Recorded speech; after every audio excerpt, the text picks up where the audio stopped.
Hello বন্ধুরা, welcome to anime unlocked. আর আজ আমরা এক্সপ্লেইন করব the Angel next door spoils me rotten season 2 এর এপিসোড নাম্বার 8। এর আগের 7টা এপিসোড আমরা অলরেডি কভার করেছি, তাই যদি এখনো না দেখে থাকেন তাহলে দেখে নিতে পারেন। তবে চলুন আর দেরি না করে আজকের এই এপিসোডটি শুরু করা যাক। ক্লাসের সবাই কালচারাল ফেস্টিভ্যালের প্রস্তুতি নিয়ে ব্যস্ত ছিল। সেই সময় কিডো আমানের ছবি তুলছিল, কিন্তু আমানে ঠিকমতো হাসতেই পারছিল না। তখন ইৎসুকি বলে, আমার মনে হয় জোর করে হাসার চেয়ে আমানে স্বাভাবিকভাবে থাকলেই সবাই বেশি পছন্দ করবে। এটা শুনে আমানে জিজ্ঞেস করে কে এমন বলেছে। তখন ইৎসুকি জানায় ক্লাসের মেয়েরাই এসব বলাবলি করছিল, কারণ তারা মাহিরুর সাথে থাকাকালীন আমানেকে লুকিয়ে লুকিয়ে দেখেছিল।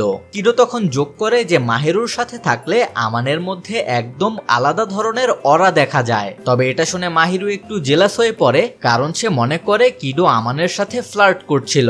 যা বুঝতে পেরে কিডো তাড়াতাড়ি বলে যে সে ওই অর্থে কিছুই বলেনি, তার একজন বয়ফ্রেন্ড আছে আর সে তো মাস্কুলার ছেলেই পছন্দ করে, আমানের মতো হ্যাংলা পাতলা ছেলে নয়। কিন্তু মাহিরু ভুল বুঝে মনে করে কিডো হয়তো আমানেকে দুর্বল বলেছে, তাই সে সঙ্গে সঙ্গেই আমানেকে ডিফেন্ড করতে গিয়ে বলে ফেলে যে আমানের বডিও তো অনেক মাস্কুলার। আর এটা বলেই মাহিরু নিজেই ভীষণ লজ্জায় পড়ে যায়। কিছুক্ষণ পরে সবার কস্টিউম এসে পৌঁছালে কিডো আমানেকে প্রথমে চেঞ্জিং রুমে যেতে বলে, কারণ তার একটা স্পেশাল রিকোয়েস্ট ছিল মেইড আউটফিট পরা অবস্থায় মাহিরুকে প্রথমে যেন সেই দেখতে পারে। তবে চেঞ্জিং রুমের দিকে গিয়ে আমানে একটু নার্ভাস হয়ে পড়ে, আর মেইড কস্টিউমে মাহিরুকে দেখার পর তো সে একদমই বাকরুদ্ধ হয়ে যায়। আমানে বলে মাহিরুকে এই কস্টিউমে সে যতটা সুন্দর কল্পনা করেছিল, বাস্তবে তাকে তার থেকেও অনেক বেশি সুন্দর লাগছে। মাহিরু বলে সে আগে কখনো এমন কস্টিউম পরেনি, তবে আমানে তখন এতটাই স্টান্ট ছিল যে সে বলে ফেলে অন্যরা যখন তোমাকে এই আউটফিটে দেখবে তখন আমার মুডটাই খারাপ হয়ে যাবে। তখন মাহিরু তাকে শান্ত করে বলে পরে সে আমানের মন ভালো করার জন্য তার মাথায় আদর করে দেবে। এরপর মাহিরুও স্বীকার করে যে বাটলার কস্টিউমে আমানেকে অন্য মেয়েরা যখন দেখবে তাতে তারও ভালো লাগবে না। আমানে বলে সবকিছুই ঠিকঠাকই থাকবে, তাই এতে তার চিন্তা করার কিছুই নেই। কিন্তু মাহিরু জোর দিয়ে বলে যে ব্যাপারটা মোটেও ঠিক থাকবে না, কারণ আমানের লুক বদলানোর পর থেকে সে অনেক বেশি অ্যাপ্রোচেবল হয়ে গেছে। আর মাহিরু শুনেছে ক্লাসের অনেক মেয়েই আমানেকে নিয়ে আগ্রহ দেখাচ্ছে।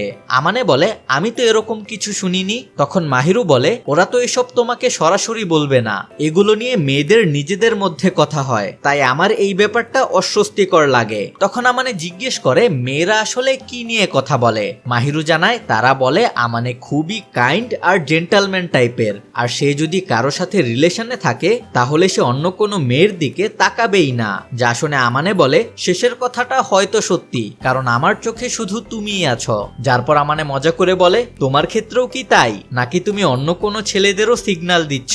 এতে মাহিরু একটু রেগে গিয়ে বলে একদমই না। তখন আমানে বলে তাহলে তো কোনো সমস্যাই নেই, আমার জন্য শুধু তুমিই যথেষ্ট, আমি অন্য কারো দিকে এমনিতেও তাকাই না। এতে মাহিরু কিছুটা শান্ত হলেও তার মনের ভেতরে ইনসিকিউরিটি এখনো রয়ে যায়, তাই সে ঠিক করে নেয় অন্য মেয়েরা আমানের দিকে নজর দিলেও সে কখনোই আমানেকে তাদের কাছেই যেতে দেবে না। যার পর মাহিরু আমানেকে বাটলার কস্টিউমে সবার আগে দেখার জন্য বায়না করে, আর আমানে বলে কিছুক্ষণ পর ছেলেরাও কস্টিউম চেঞ্জ করতে যাবে, তাই আরেকটু অপেক্ষা করো। কিছুক্ষণ পরে ছেলেরাও বাটলার কস্টিউম পরে রেডি হয়। তখন কিডো আমানেকে দেখে তার অনেক প্রশংসা করতে থাকে। আমানে বলে আমি শুধু চাইনি মাহিরুকে ডিসঅ্যাপয়েন্ট করতে। যা শুনে কিডো বলে যে আমানে সত্যি মাহিরুর জন্য দারুণ একজন বয়ফ্রেন্ড। যার পর সে মাহিরুকে ডেকে কাছ থেকে আমানেকে ভালো করে দেখতে বলে, তবে মাহিরু তখন লজ্জায় সামনেই আসতে চাইছিল না। তবে তখনই কিডো আমানেকে বলে দেয় যে মাহিরু আসলে আমানেকে এই কস্টিউমে দেখার জন্য ভীষণ এক্সাইটেড ছিল। যার পর সে নিজেই মাহিরুকে টেনে বা ঠেলে যেভাবেই বলেন আমানের সামনে নিয়ে আসে। আমানে তখন জিজ্ঞেস করে আমাকে কেমন লাগছে, যার উত্তরে মাহিরু বলে তোমাকে খুবই সুন্দর আর অনেক বেশি অ্যাট্রাকটিভ লাগছে। তখন আমানে বলে আমি তো সাধারণত এভাবে ড্রেস আপ করি না। যা শুনে মাহিরু বলে তোমার মাঝে মাঝেই এমন ভালোভাবে ড্রেস আপ করা উচিত। রিহার্সালের সময় মাহিরু যখন তার গ্রিটিং লাইন বলে তখন ক্লাসের ছেলেরা একের পর এক প্যানিক করে অজ্ঞান হয়ে যেতে শুরু করে।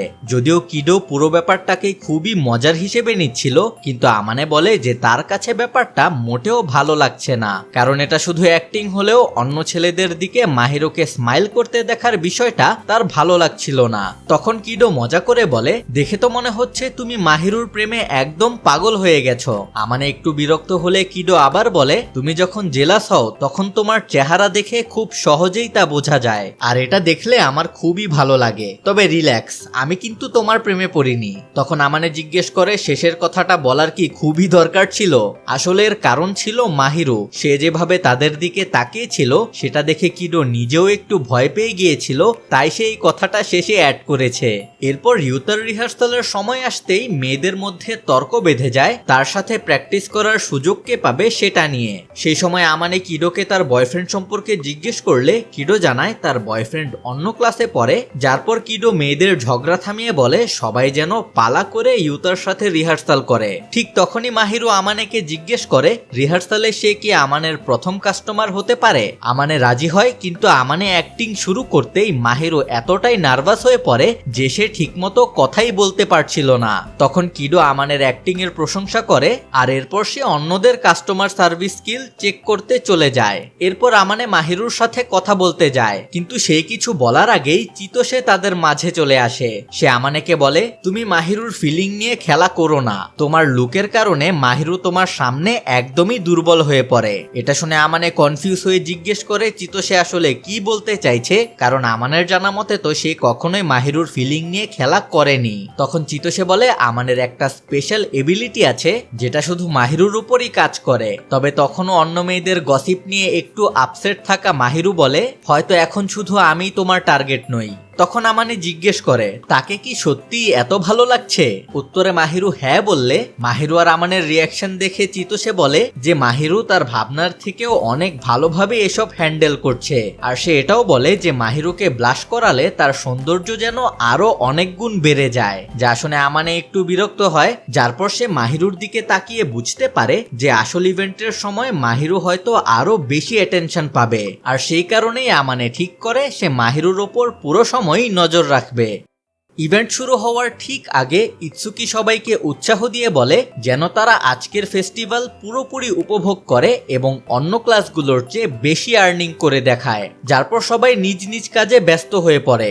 আমানে অর্ডার নিতে কিচেনে যায়, যেখানে সে কুক কাজুয়াকে একটু দ্রুত কাজ করতে বলে। কাজুয়া জানায় যে খাবার নিয়ে তেমন কোনো সমস্যা হবে না, কারণ বেশিরভাগ খাবারই আগে থেকেই প্রস্তুত করা আছে। তবে কাস্টমারদের সার্ভ করার দায়িত্বে যারা আছে তাদেরকেই বেশ ব্যস্ত মনে হচ্ছে। প্রথমে আমানে ভাবে কাজুয়া হয়তো বলতে চাচ্ছে যে প্রত্যাশার চেয়ে অনেক বেশি কাস্টমার আসছে আর সেটা সামলাতে সবাই হিমশিম খাচ্ছে, তাই সে বলে ইউতা তো আরো বেশি কাস্টমার টেনে আনবে। কিন্তু কাজুয়া তখন জানায় যে একটু আগে অর্ডার নিতে আসার সময় মাহিরুকে বেশ মনমরা লাগছিল।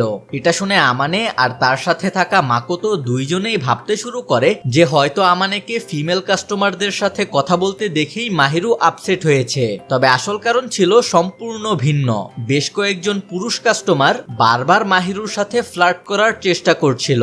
যদিও মাহিরু শান্ত থেকে এবং ভদ্রভাবে তাদের প্রস্তাব ফিরিয়ে দিচ্ছিল, তবুও ব্যাপারটা নিয়ে আমানে বেশ চিন্তিত হয়ে পড়ে। তখন ইউতা তাকে আশ্বস্ত করে বলে যে পুরো ক্লাসই আমানে আর মাহিরুর সম্পর্ককে সাপোর্ট করে, আর তাই সবাই মাহিরুর দিকে বিশেষ নজর রাখছে। আমানে বলে শুনে তো মনে হচ্ছে আমাদের উপর নজরদারি চালানো হচ্ছে। তখন ইউতা বলে তোমরা সবসময় যেমন আচরণ করো, তোমাদের এভাবে না দেখে তো থাকাটা খুবই কঠিন। ঠিক সেই মুহূর্তেই আমানের চোখে একটা বিষয় পড়ে, আর সে হঠাৎ দ্রুত এগিয়ে গিয়ে একজন লোকের হাত চেপে ধরে যে আসলে মাহিরুর গায়ে বাজেভাবে স্পর্শ করার চেষ্টা করছিল। পরিস্থিতি বুঝতে পেরে আমানে সঙ্গে সঙ্গেই সেই অসভ্য লোকটাকে সেখান থেকে বের করে দেয়। যার পর সে মাহিরুকে বলে আমাদের শিফট শেষ হতে আর বেশি সময় বাকি নেই, তাই তুমি এখনই ব্রেকে গিয়ে বিশ্রাম নিয়ে নাও।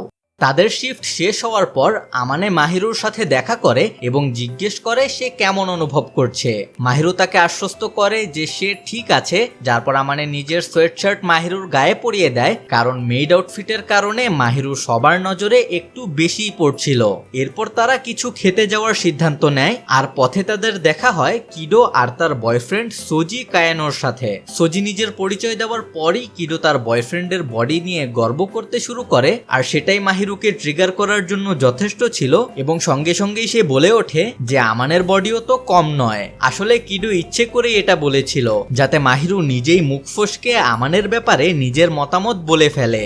এরপর হাঁটতে হাঁটতে আমানে আর মাহিরু একটা হন্টেড হাউসের সামনে আসে, যেখানে আমানে জিজ্ঞেস করে মাহিরু এটা ট্রাই করতে চায় কিনা। তবে প্রশ্নটা শুনেই মাহিরু ভয়ে কেঁপে ওঠে এবং বলে যে তার এমন কোনো পরিকল্পনা তো ছিল না। তখন আমানে তাকে ফাঁদে ফেলার জন্য বলে, যাই হোক, তুমি যেহেতু হরর মুভিও পছন্দ করো না, তাই এটা ট্রাই না করাই ভালো। আর মাহিরু সঙ্গে সঙ্গেই সেই ফাঁদে পা দিয়ে বলে, হরর মুভি বা হন্টেড হাউস কোনোটাই আমাকে ভয় দেখাতে পারে না। তখন আমানে প্রস্তাব দেয় তাহলে তাদের কোনো একদিন একসাথে হরর মুভি দেখা উচিত। আর মাহিরু যদিও মুখে বলে যে সে সেটা করতে পছন্দ করবে, কিন্তু ভেতরে ভেতরে সে আরো বেশি ভয়ে কাঁপছিল।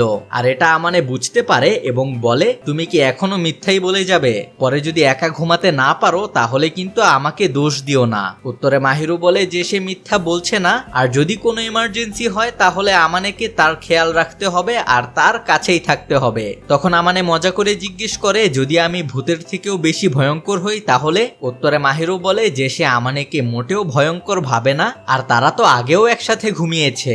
যা শুনে আমানে জিজ্ঞেস করে, তুমি কি আমাকে সিডিউস করার চেষ্টা করছো?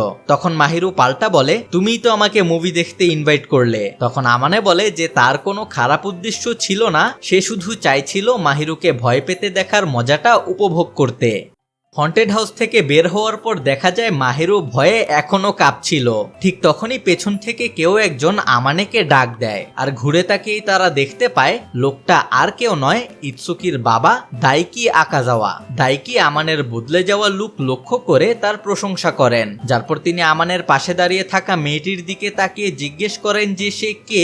তখন আমানে কোনো দ্বিধা না করেই মাহিরুকে নিজের গার্লফ্রেন্ড হিসেবে পরিচয় করিয়ে দেয়। মাহিরু ভদ্রভাবে তাকে শুভেচ্ছা জানায়, আর মাহিরুর আচরণ দেখে দাইকি বেশ সন্তুষ্ট হন এবং আমানেকে বলেন যে সে সত্যিই নিজের জন্য খুব ভালো একটা মেয়েকেই বেছে নিয়েছে। যারপর আমানে জিজ্ঞেস করে দাইকি কি ইভেন্ট উপলক্ষে তাদের ক্লাসে গিয়েছিলেন? তবে উত্তরে দাইকি বলেন যে তার যাওয়ার ইচ্ছে ঠিকই ছিল, তবে শেষ পর্যন্ত তিনি আর যাননি। যারপরই তিনি চলে যেতে নিলে আমানে তাকে ডেকে কিছু একটা জিজ্ঞেস করতে চায়, কিন্তু দাইকি আগেই বলে দেন যে তিনি কারো আনন্দের মুহূর্ত নষ্ট করতে চান না, আর এই কথা বলেই তিনি সেখান থেকে চলে যান।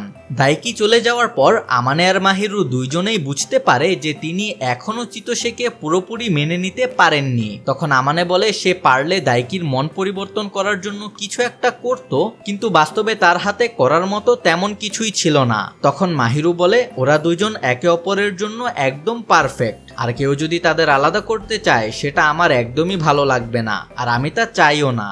ভেতরে ফিরে আসার পর চিতোশে আর মাহিরু নিজেদের মধ্যে কথা বলতে শুরু করে। সেই সময় আমানে ইৎসুকিকে তার বাবার সাথে দেখা হওয়ার বিষয়টা জানায়। সে বলে যে দাইকি বিশেষভাবে চিতোশে সম্পর্কে তেমন কিছু বলেননি, তবে তিনি ভেতরে ঢোকার সাহসও করতে পারেননি এবং অন্য কোথাও চলে গিয়েছিলেন। এটা শুনে ইৎসুকি বলে যে বাবা হিসেবে দাইকিকে টিকিট দেওয়াটা তার দায়িত্ব বলে মনে হয়েছিল, তবে তার মতে দাইকি না আসাটাই ভালো হয়েছে, কারণ তিনি এলে দাইকি আর চিতোশে দুইজনেই বেশ অস্বস্তিকর একটা পরিস্থিতিতে পড়তে পারতেন। কিছুক্ষণ পরে আমানে আর মাহিরু সেদিনে ঘটা সকল ঘটনা নিয়ে কথা বলতে থাকে। আমানে বলে অনেক কাস্টমারই তো বলছিল যে সবাইকে আজ খুব কিউট আর হ্যান্ডসাম লাগছিল, আর সে নিজেও এই কথার সাথে একমত ছিল। কিন্তু এটা শুনে মাহিরুর একটু হিংসা হতে শুরু করে, তাই সে জিজ্ঞেস করে তাহলে কি তোমার অন্য মেয়েদেরও কিউট লেগেছিল? উত্তরে আমানে বলে হয়তো বেশিরভাগ মানুষই তাদের কিউট বলবে, কিন্তু যার যার কিউটনেসকে আমি সত্যি ভালোবাসি সে শুধু তুমি। আমানের এই কথায় মাহিরু আরো অস্বস্তি বোধ করে। তখন আমানে বলে যে সে ইচ্ছে করেই এমন বলেছে যাতে মাহিরুর আর হিংসা না হয়। এরপরও আমানে কথার মাধ্যমে মাহিরুকে টিস করতেই থাকে। শেষমেশ মাহিরু বলে আমি আর পারছি না, তুমি যদি এভাবেই টিস করতে থাকো তাহলে আমিও কিন্তু তোমাকে পাল্টা টিস করব। কিন্তু আমানে হেসে দিয়ে বলে যে সে তো সেটাই চায়। তখন মাহিরু বলে তাহলে এমনটা হলে আমি তোমার সাথে কথাই বলবো না। এর কিছুক্ষণ পর একটা কনসার্ট শুরু হয়, আর সেটা শুরু হওয়ার সময় পুরো স্কুল হতবাক হয়ে যায়, কারণ স্টেজে পারফর্ম করছিল আর কেউ নয় বরং ইউতা, যার সম্পর্কে মাহিরু মন্তব্য করে যে ইউতা তাহলে সবকিছুই পারে। তবে সেই বিস্ময় বেশিক্ষণ স্থায়ী হয় না, কারণ খুব দ্রুতই তারা সবাই কনসার্ট উপভোগ করতে ব্যস্ত হয়ে পড়ে। আর এভাবেই কালচারাল ফেস্টিভ্যালের প্রথম দিন এবং the Angel next door spoils me rotten season 2 এর এপিসোড নাম্বার 8 শেষ হয়ে যায়। এই এপিসোডে আমরা দেখলাম কালচারাল ফেস্টিভ্যালের পুরো দিন জুড়ে আমানে আর মাহিরু একে অপরকে নিয়ে কতটা পজেসিভ আর জেলাস হয়ে উঠেছিল। অন্য কেউ কাছে এলেই দুইজনেরই অস্বস্তি হচ্ছিল, আর সেটা তাদের ফিলিংকে আরো স্পষ্ট করে তুলেছে। তবে সবচেয়ে মজার ব্যাপার ছিল মাহিরু যতই নিজের ভয় লুকানোর চেষ্টা করুক না কেন আমানে ঠিকই বুঝে ফেলেছিল। আর তাদের হরর মুভি নিয়ে কথোপকথনও ছিল এপিসোডের অন্যতম কিউটেস্ট একটা মোমেন্ট। অন্যদিকে ইৎসুকির বাবার সাথে দেখা হওয়ার ঘটনাটা আমাদের আবার মনে করিয়ে দেয় যে চিতোসে আর ইৎসুকির রিলেশনের সামনে এখনো বড় একটি বাধা রয়েই গেছে। পরের এপিসোড আসছে আগামী শুক্রবার, আর আমি চেষ্টা করব যত দ্রুত সম্ভব এক্সপ্লেনেশন ভিডিওটা আপনাদের কাছে নিয়ে আসতে। তাই এখনই চ্যানেলটা সাবস্ক্রাইব করে বেল আইকনটা প্রেস করে রাখুন যাতে পরবর্তী এপিসোড এক্সপ্লেনেশন মিস না করেন। ভিডিওটা ভালো লাগলে একটা লাইক দিয়ে যাবেন, মাত্র 1 সেকেন্ডের ব্যাপার। আর কমেন্টে জানাবেন এই এপিসোডে আপনার ফেভারিট মোমেন্ট কোনটা ছিল। তো সবাই ভালো থাকুন, আজ এই পর্যন্তই, দেখা হচ্ছে পরের ভিডিওতে।